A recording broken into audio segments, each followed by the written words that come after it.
Есть достаточно большой сегмент литовского общества, который имеет либо негативное, либо скорее негативное отношение к гражданам Беларуси, к белорусам в целом.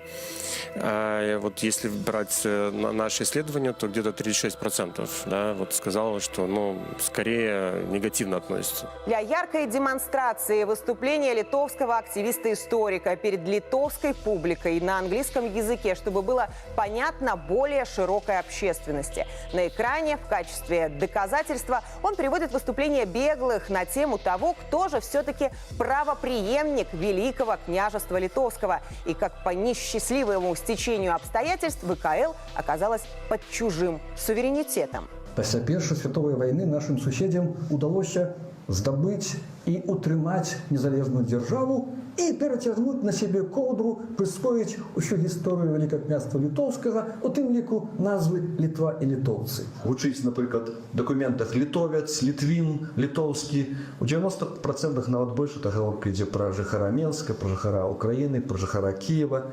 Я для адзначэння сучаснай краіны і сучаснага народа карыстаюся іхнім аўтонімам, саманазвай. Литува, литовисы. Там 2,5 часа лекции и обсуждения, но главный вывод – недоумение, парадокс или ирония, но этих людей спонсировало литовское правительство на литовские деньги.